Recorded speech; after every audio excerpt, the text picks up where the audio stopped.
Hi friends, welcome back to my channel. ಇವತ್ತು ನಾನು ಬೆಳ್ಳುಳ್ಳಿ ಚಿತ್ರಾನ್ನ ಮಾಡ್ತಾಯಿದ್ದೀನಿ. ಮೊದಲಿಗೆ ಸ್ವಲ್ಪ ಬೆಳ್ಳುಳ್ಳಿ ತಗೊಂಡು ಸುಲ್ಕೊಂಡು ಅದನ್ನು ಚೆನ್ನಾಗಿ ಕುಟ್ಟಾಣಿಯಲ್ಲಿ ಹಾಕಿ ಕುಟ್ಟಿದ್ದೇನೆ. ಮತ್ತು ಸ್ವಲ್ಪ ಕರಿಬೇವಿನ ಸೊಪ್ಪು, ಕಡಲೆಬೇಳೆ, ಕಡಲೆ ಬೀಜ, ನಿಂಬೆಹಣ್ಣು, ಹಸಿಮೆಣಸಿನ್ಕಾಯಿ, ಕೊತ್ತಂಬರಿ ಸೊಪ್ಪು ಇಷ್ಟನ್ನು ಮಾತ್ರ ತಗೊಂಡಿದ್ದೀನಿ. ಮೊದಲಿಗೆ ಒಂದು ಬಾಣಲೆ ಇಟ್ಬಿಟ್ಟು 2 ಟೇಬಲ್ ಸ್ಪೂನ್ ಎಣ್ಣೆನ ಹಾಕಿ, ಎಣ್ಣೆ ಬಿಸಿ ಆದ ನಂತರ ಕಡಲೆಬೇಳೆ, ಕಡಲೆ ಬೀಜನ ಹಾಕ್ಬಿಟ್ಟು ಚೆನ್ನಾಗಿ ಫ್ರೈ ಮಾಡಿ, ಅದು ಸ್ವಲ್ಪ ಕೆಂಪಗಾಗೋವರೆಗೂ ಅದನ್ನು ಫ್ರೈ ಮಾಡಿಬಿಟ್ಟು ಹಿಂದೆನೇ ಹಸಿಮೆಣಸಿನ್ಕಾಯನ್ನು ಹಾಕ್ತಾಯಿದ್ದೀನಿ. ಈರುಳ್ಳಿ ಹಾಕೋ ಹಾಗಿಲ್ಲ ಇದಕ್ಕೆ. ಹಸಿಮೆಣಸಿನ್ಕಾಯಿ ಹಾಕಿದ ನಂತರ ಸ್ವಲ್ಪ ಹಸಿಮೆಣಸಿನ್ಕಾಯಿ ಸ್ವಲ್ಪ ಮೆತ್ತಗಾಗುತ್ತಲ್ಲ, ಆವಾಗ ಕರ್ಬೇವಿನ ಸೊಪ್ಪು ಹಾಕಬೇಕು. ಫಸ್ಟೇ ಕರ್ಬೇವಿನ ಸೊಪ್ಪು ಹಾಕ್ಬಿಟ್ರೆ ಬ್ಲಾಕ್ ಆಗಿಬಿಡುತ್ತೆ.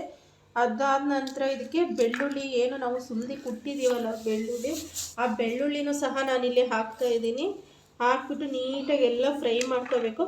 ಮತ್ತು ಸ್ವಲ್ಪ ಅರಿಶಿನ ಹಾಕ್ಕೋಬೇಕು. ನಿಮಗೆ ಬೇಕಾದರೆ ನೀವು ಅರಿಶಿನ ಹಾಕ್ಕೋಬೋದು, ಇಲ್ಲಾಂದರೆ ಬೇಡ. ಆದರೆ ನಾನಿಲ್ಲಿ ಒಂದು ಸ್ವಲ್ಪ ಅರಿಶಿನ ಹಾಕಿದ್ದೀನಿ. ಅರಿಶಿನ ಹಾಕ್ಬಿಟ್ಟು ಮತ್ತು ರುಚಿಗೆ ತಕ್ಕಷ್ಟು ಉಪ್ಪನ್ನು ಹಾಕ್ತಾಯಿದ್ದೀನಿ. ಉಪ್ಪು ಹಾಕಿದ ನಂತರ ಇದನ್ನು ನೀಟಾಗಿ ಮಿಕ್ಸ್ ಮಾಡ್ಕೊಳ್ಳೋಣ. ಇದೇನು ಜಾಸ್ತಿ ಟೈಮ್ ಹಿಡಿಯೋದಿಲ್ಲ, ಸ್ವಲ್ಪ ಟೈಮಲ್ಲೇ ಬೇಗ ಮಾಡ್ಬೋದು. ಎಲ್ಲ ಜೋಡಿಸಿಟ್ಕೊಂಡ್ರೆ 1 ನಿಮಿಷಕ್ಕೆಲ್ಲ ರೆಡಿ ಆಗಿಬಿಡುತ್ತೆ. ಮತ್ತು ಸ್ವಲ್ಪ ಕೊತ್ತಂಬರಿ ಸೊಪ್ಪನ್ನು ಹಾಕ್ತಾಯಿದ್ದೀನಿ. ಇವಾಗ ಇದು ರೆಡಿಯಾಗಿದೆ. ಇನ್ನೊಂದು ಸ್ವಲ್ಪ ಹೊತ್ತು ಬಿಟ್ಟು, ಇನ್ನೊಂದು 2 ನಿಮಿಷ ಬಿಟ್ಟು ಇದನ್ನು ನಾನು ಆಫ್ ಮಾಡ್ತೀನಿ. ನೋಡಿ ಎಷ್ಟು ಚೆನ್ನಾಗಿ ಕಲರ್ಫುಲ್ಲಾಗಿ ಕಾಣಿಸ್ತಾ ಇದೆ ಅಂತ ಹೇಳ್ಬಿಟ್ಟು.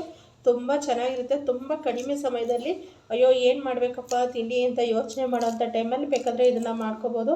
ಆಮೇಲೆ ಲಾಸ್ಟಲ್ಲಿ ಸ್ವಲ್ಪ ನಿಂಬೆಹಣ್ಣನ್ನು ಹಿಂಡ್ತಾಯಿದ್ದೀನಿ ನಾನು. ಗ್ಯಾಸ್ ಆಫ್ ಮಾಡಿದ್ಮೇಲೆ ನಿಂಬೆಹಣ್ಣನ್ನು ಹಿಂಡಬೇಕು. ಫಸ್ಟೇ ಹಾಕ್ಬಿಟ್ರೆ ಅದು ಕಹಿ ಬಂದ್ಬಿಡುತ್ತೆ. ನೋಡಿ ಇಲ್ಲಿ ರೈಸ್ ಹಾಕ್ಬಿಟ್ಟು ನಾನು ಕಲಿಸಿದ್ದೀನಿ. ಎಷ್ಟು ಕಲರ್ಫುಲ್ಲಾಗಿ ಚೆನ್ನಾಗಿ ಕಾಣಿಸ್ತಾ ಇದೆ ಅಂತ ಹೇಳ್ಬಿಟ್ಟು. ಈಸಿಯಾಗಿ ಬೇಗ ಮಾಡ್ಕೋಬೋದು. ಇದಕ್ಕೆ ಬೇಕಾದರೆ ಕಾಯಿ ಚಟ್ನಿ ಮಾಡ್ಕೋಬೋದು ಫ್ರೆಂಡ್ಸ್. Thank you.